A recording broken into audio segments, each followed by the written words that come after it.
আল্লাহকে পাওয়ার জন্য একটাই রাস্তা, আমাদের ভিতর থেকে দূষিত চরিত্রগুলো খতম হয়ে যায়, সেগুলো থেকে আমরা মুক্ত হই। দূষিত চরিত্র থেকে আমরা মুক্ত হই এবং প্রশংসিত যে চরিত্র এবং গুণাবলী সেগুলো আমরা অর্জন করি। গুনাহ থেকে আমরা মুক্ত হই, আল্লাহ পাকের হুকুমের উপরে চলার তৌফিক আমাদের হয়ে যায়, আল্লাহ তাআলার আনুগত্যশীল হওয়ার তৌফিক হয়, আল্লাহকে ভুলে যাওয়ার এই অভ্যাস এটা পরিত্যক্ত হয়, পরিত্যাজ্য হয় এবং হামেশা আল্লাহকে ইয়াদ রাখার তৌফিক হয়, আল্লাহর ধ্যান অন্তরে কায়েম থাকে। এই মলফুজ বড় আজিমুশান। মুহিউস-সুন্নাহ হযরত মাওলানা শাহ আবরার হক সাহেব রহমতুল্লাহ আলাইহি দাওয়াতুল হকের বিশাল সম্মেলনে জাতীয় মাদ্রাসায় এই মলফুজ নিজে পড়ে শুনাইলেন এবং বললেন যে তরিকতের পথের যা শিক্ষা সবটাই এই মলফুজের মধ্যে মজুদ আছে। বড় বেশি আহাম, অনেক দামি, অনেক মূল্যবান এই মলফুজ। তো পয়লা বিষয় হলো যে আখলাক রজিলা যাতে রহে, খারাপ যে চরিত্র এবং খারাপ অভ্যাস এগুলো খতম হয়ে যায়, এগুলো না থাকে আমাদের ভিতরে, আখলাক হামিদা পয়দা হয়ে যায়, এগুলো প্রশংসনীয় চরিত্র সেগুলো আমাদের মধ্যে আসে। আর যার মধ্যে যে গুনাহের অভ্যাস, সব গুনাহ থেকে নিজেরা মুক্ত হয়ে, গুনাহ ছোটে না মুজাহাদা ছাড়া। আল্লাহ পাক নিজাম করছেন, নিয়ম করছেন যে এভাবে নিয়ম রাখছেন, বান্দা মুজাহাদা করবে, আল্লাহ পাক বান্দাকে মেহরবানি করবেন, তৌফিক দিবেন, গুনাহ ছুটবে। মুজাহাদা করতেই হবে। গীবতের অভ্যাস তো খেয়াল করতে হবে যে গীবত ধ্বংসাত্মক, ক্ষতিকারক, আমার দ্বীনকে ধ্বংস করে, আমার আখিরাতকে ধ্বংস করে। গীবতের কারণে আল্লাহ পাক নারাজ হন এবং গুনাহে কবিরা গীবত, একটা মাত্র গুনাহে কবিরা জাহান্নামে নেওয়ার জন্য যথেষ্ট। মুহিউস-সুন্নাহ মাওলানা শাহ আবরার হক সাহেব রহমতুল্লাহ আলাইহি তার বয়ানের মধ্যে বারবার বলতেন, আমরা গুনাহ ত্যাগ করি, একটা গুনাহ জাহান্নামে নেওয়ার জন্য যথেষ্ট। হযরত হাফেজ জিউজুর রহমতুল্লাহ আলাইহি হাকিমুল উম্মত থানভী রহমাতুল্লাহর খলিফা ছিলেন, আমাদের মহান বুজুর্গ হাফেজ জিউজুর রহমতুল্লাহ আলাইহি হযরতের সঙ্গে মুরিদরা, বিশিষ্ট ব্যক্তিরা, হযরতের খলিফারাও যখন সাক্ষাৎ করতেন তো তারা কখনো বলতেন যে হযরত আমাদেরকে নসিহত করে দেন। হাফেজ জিউজুর বলতেন যে গুনাহ ছাড়েন, সুন্নত ধরেন, গুনাহ ছাড়েন, সুন্নত ধরেন। আজিমুশান নসিহত। একটা মানুষ গুনাহ ত্যাগ করে দিলে সে ওলি আল্লাহ হয়ে যায়, আর সুন্নত ধরলে বেলায়েতের পথে তার মর্তবা আরো বৃদ্ধি পায়। হাকিমুল উম্মত থানভী রহমতুল্লাহ আলাইহি বলেন যে আল্লাহর সঙ্গে আল্লাহ পাকের সর্বোচ্চ নৈকট্য অর্জন হয় সুন্নতের আমলের দ্বারা। তাকওয়ার দ্বারা মানুষ আল্লাহর ওলি হয়, আর সুন্নতের আমল সমূহ জারি থাকলে সে আল্লাহ পাকের সর্বোচ্চ নৈকট্যের অধিকারী হয়। কারণ আল্লাহ পাক পবিত্র কোরআনে বলছেন, হে রাসূল ওদেরকে বলেন যে তোমরা যদি আল্লাহকে ভালোবাসো তোমাদের কাজ হলো আল্লাহর ভালোবাসার পরিচয় এবং দলিল হিসাবে তোমরা আমার ইত্তেবা করবে, আমাকে অনুসরণ করবে। ফাত্তাবিউনি, তো যদি তোমরা আমার ইত্তেবা করো, অনুসরণ করো, আমার আদর্শ তোমাদের জীবনে ধারণ করো, ইউহিব্বুকুমুল্লাহ, আল্লাহ তোমাদেরকে মাহবুব বানাবে, নিজের প্রিয় পাত্র বানাবে। ওয়াগফির লাকুম যুনুবাকুম, তোমাদের গুনাহসমূহ মাফ করে দিবেন। আল্লাহু গফুর রহিম, আল্লাহ তো গফুর এবং রহিম, আল্লাহ তো মহা ক্ষমাশীল এবং সীমাহীন দয়াময়। তো মহান আল্লাহর ক্ষমা এবং সীমাহীন দয়া এবং জান্নাত এবং কামিয়াবি এবং আল্লাহ পাকের মাহবুবিয়ত পাওয়ার জন্য রাস্তা হলো রাসূলুল্লাহ সাল্লাল্লাহু আলাইহি ওয়াসাল্লামের ইত্তেবা, অনুসরণ।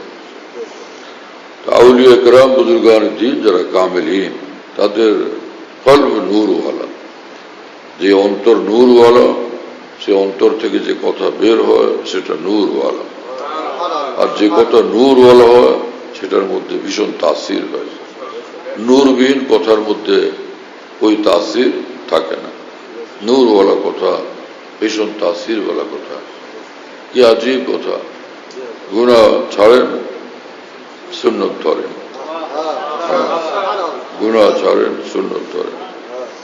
হাফেজ হুজুর রহমতুল্লাহ আলাইহিকে আমি যখন লালবাগ মাদ্রাসায় পড়ি, তো একদিন হুজুরের দর্শের শেষে, নাসাই শরীফের দর্শের পরে, তো সাথীরা একসাথে হুজুরের আরো কাছে আগে গিয়ে বসলাম। আমি বললাম যে হযরত আমাদেরকে একটু নসিহত করতেন। হযরত হাফেজ হুজুর বললেন যে সব সময় আল্লাহকে ইয়াদ রাখবেন, হ্যাঁ, কখনো আল্লাহকে ভুলবেন না, হ্যাঁ, হামেশা আল্লাহকে ইয়াদ রাখবেন, আল্লাহকে ভুলবেন না। কি আজিমুশান নসিহত! হ্যাঁ, এ সকল বুজুর্গানের কথা কত ওজনওয়ালা, কত তাসিরওয়ালা, কত নূরওয়ালা, হ্যাঁ, দিলকে কতটা স্পর্শ করে, প্রভাবিত করে, মুতাআসসির করে।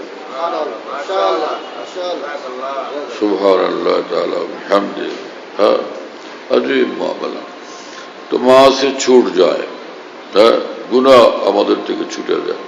কুদৃষ্টি, এটা এক ভারী গুনাহ, কবিরা গুনাহ, যে কুদৃষ্টি করে ভিন নারীদের উপরে অথবা আকর্ষণীয় চেহারার সুশ্রী ছেলেদের উপরে, হ্যাঁ, তো ওই মানুষের উপরে আল্লাহ পাকের লানত নাজিল হয়, লানত নাজিল হয়। তো তার অন্তরে গুনাহের কালো দাগ পড়ে, অন্তর কালো কুৎসিত হয়ে যায়। হাদিস শরীফে আছে যে কোনো গুনাহের কারণে অন্তরে কালো দাগ পড়ে, হ্যাঁ, নুকিতাত ফি কলবিহি নুকতাতুন সাউদা, একটা কালো দাগ পড়ে। ফাইন তাবা সাকুলা, যদি তওবা করে তাহলে অন্তর পরিষ্কার হয়ে যায়। আর যদি ওয়াইন জাদা জাদাত হাত্তা তালু কলবা, আর যদি সে তওবা না করে, ও কালো দাগ বাড়তে বাড়তে বাড়তে বাড়তে পুরো অন্তর একদম কালো কুৎসিত হয়ে যায়। নাউযুবিল্লাহ তাআলা মিন যালিক। হর গুনাহ থেকে বাঁচা জরুরি। হযরত হাকিম মোহাম্মদ থানভী রাহিমাহুল্লাহ বলতেন, মাদ্রাসাগুলোর মধ্যে গীবতের অভ্যাস বেশি পাওয়া যায়। হ্যাঁ, আমার শায়েখ রাহিমাহুল্লাহ বলতেন, এই জমানায় কুদৃষ্টির এই গুনাহ বেশি, কুদৃষ্টির গুনাহ বেশি। আমার শায়েখ বলতেন যে যারা নিজের নফসের হারাম চাহিদার বিরুদ্ধে, হ্যাঁ, মুজাহাদা করে, কষ্ট করে কুদৃষ্টি গুনাহ থেকে বিরত থাকবে, তারা সিদ্দিকিনের মর্তবার ওলি আল্লাহ হয়ে যাবে।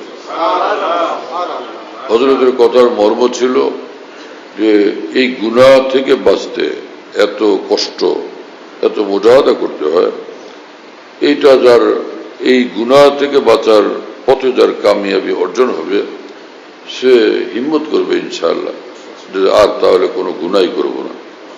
হ্যাঁ, তো উদ্দেশ্য হলো সব গুনাহ থেকেই বাঁচতে হবে। কোরআন শরীফে আল্লাহ পাক বলছেন, যারু যাহিরাল ইসমি ওয়া বাতিনা, তোমরা প্রকাশ্য গুনাহ অপ্রকাশ্য গুনাহ সব ত্যাগ করো। যারু যাহিরাল ইসমি ওয়া বাতিনা, ইন্নাল্লাযীনা ইয়াকসিবুনাল ইসমা সায়ুজজাউনা বিমা কানু ইয়াকতারিফুন।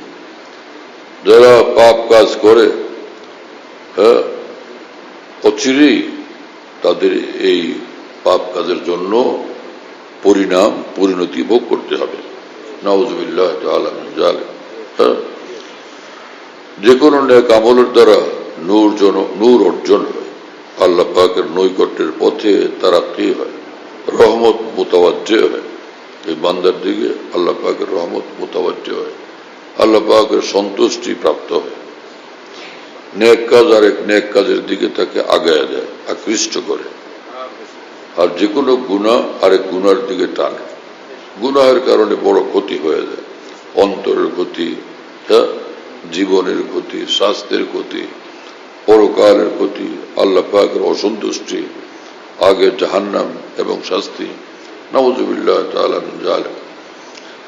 तो माँ से छूट जाए और तौत की तौफीक हो जाए, गुनाह থেকে हमेशा বাঁচতে থাকা।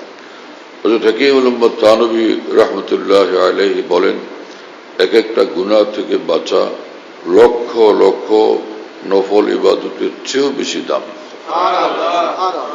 হযরত হাকিমুল উম্মত থানভী একবার বলছিলেন যে একবার নজর হেফাজত করা 10,000 রাকাত তাহাজ্জুদের চেয়েও বেশি ফজিলতপূর্ণ আমল। তো আমরা হিম্মত করব ইনশাআল্লাহ তাআলা যে আমরা দূষিত চরিত্রগুলো পরিহার করব, গুনাহ থেকে বাঁচব, আল্লাহর ফরমাবরদার, মতীয় ফরমাবরদার, আনুগত্যশীল বান্দা হব ইনশাআল্লাহ। আল্লাহকে তালাশ করব, আল্লাহর মহব্বতে বেচাইন থাকবো, আল্লাহকে রাজি খুশি করার জন্য চেষ্টা করব, আল্লাহর নারাজি অসন্তুষ্টি থেকে এবং সেই রাস্তা থেকে আমরা অবশ্যই বিরত থাকবো ইনশাআল্লাহ। আল্লাহ তাআলা আমাদেরকে তৌফিক দেন এবং কবুল করেন।